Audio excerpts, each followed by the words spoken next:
So, this is perhaps the most focal pressure point where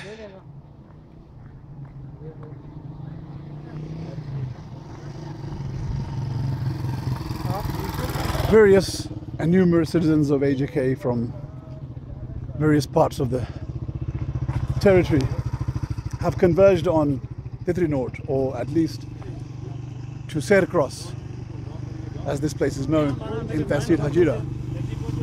And even at this point, along this road, we're still closer to Punch City than we are to Hajira. And various nationalists of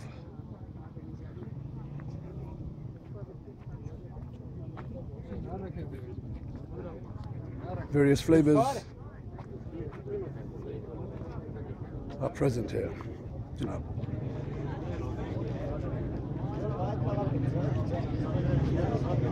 So it's after quite a while that I'm making a video of some live political activity where the actual tussle is between the state of Pakistan and its agencies against the will of the people who want to celebrate or commemorate, commiserate with their co-citizens across the LOC on this auspicious day of Eid. Khair? How are you? I'm good. Have you been here for the past few hours? Yeah. Give me a summary of what discussions have been taking place between the citizens of this territory and those people who have been given the responsibility to prevent them from carrying out what would, in most languages and in most... The temperature of both the parties is very cool so far. Okay. There is no, harsh language or harsh talking or hard talk between the representatives of the state and the citizens. Sure. They are asking again that you are very vulnerable because you are proceeding towards LOC. That is, LOC itself is a vulnerable, as we have seen that from past a month and more. We have witnessed a bunch of incidents on LOC. There can be a threat or a fear of cross-firing, because you can see that we are very open to Indian Army and we are very open to Pakistani Army as well. Yes. So for their own benefits, both the parties can do something disturbing that can disturb all the march, and for what reason the march has been arranged. So, and the situation is, the state hierarchy is delaying the process, that one obstacle after that obstacle and after that obstacle, so that we can't reach the destination point. That's all. Sure.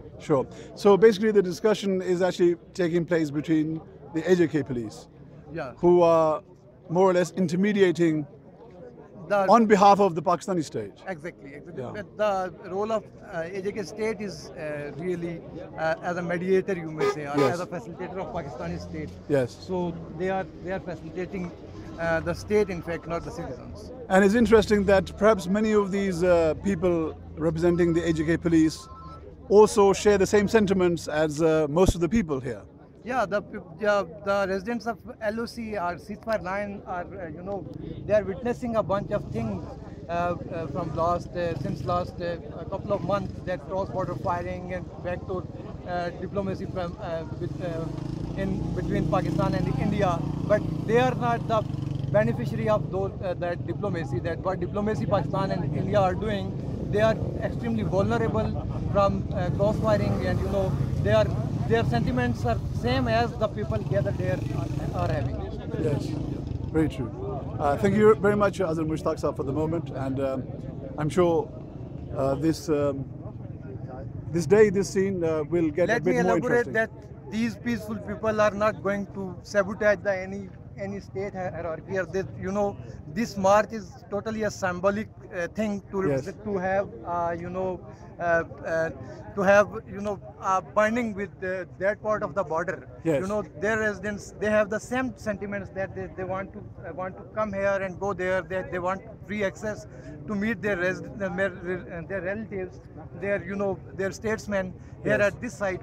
But both the armies and ceasefire line is prohibiting the citizen of Jammu and Kashmir and Ladakh state.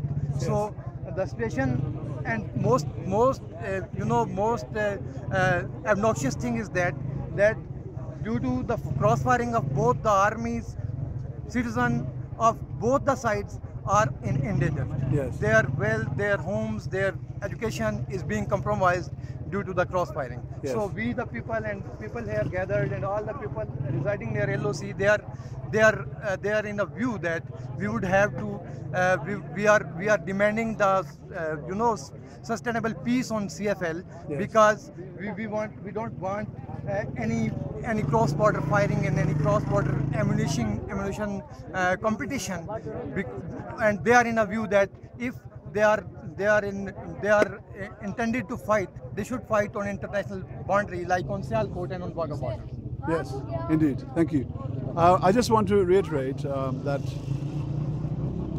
from 1947 until today, I mean, 70 years have elapsed, and it seems that the people of this territory, either on this side or that side, whether it's a common citizen or whether it's someone representing the people in the assemblies in Muzaffarabad, Gilgit, Jammu, Srinagar, even the representatives do not even have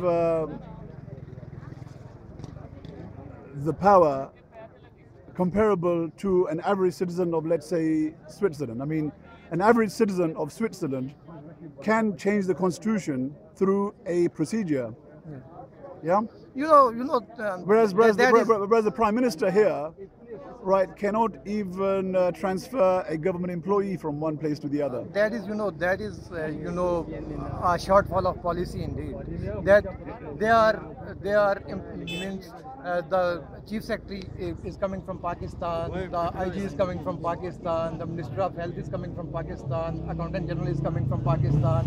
So how can you say that people of AJK or people specifically in AJK and people of Jammu and Kashmir in general, they are having the position to transfer anyone, or they can have a policy statement to make decision about the Jammu and Kashmir. Sure. So they are just the puppets of both the governments.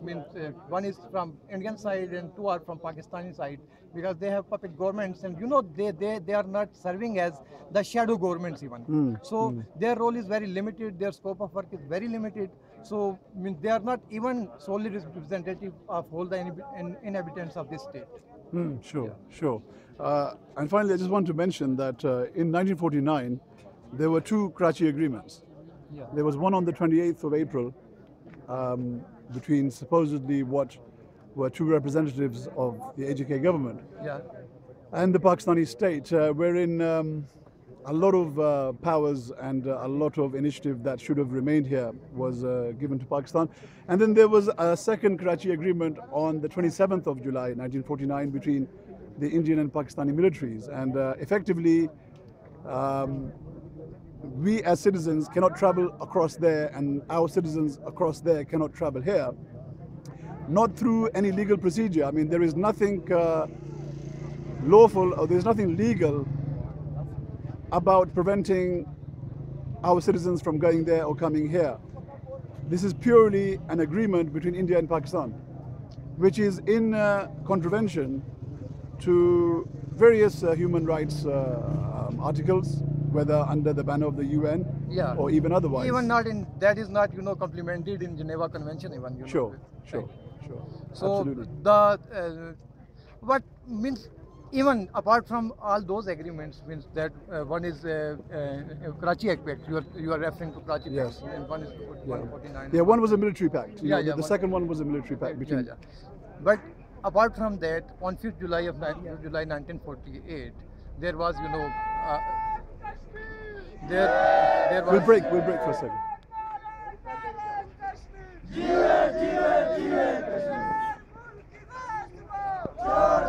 Okay, so the chants have started. Do you remember that it is quite humid here? I'm sweating profusely for one.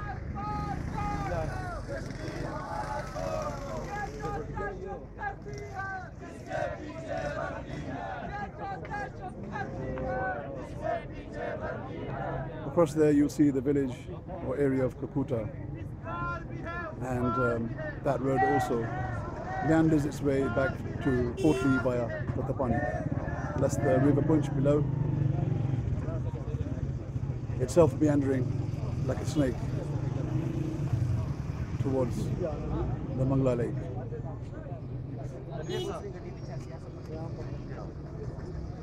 I'm going to take a break. I'll be back with you very shortly.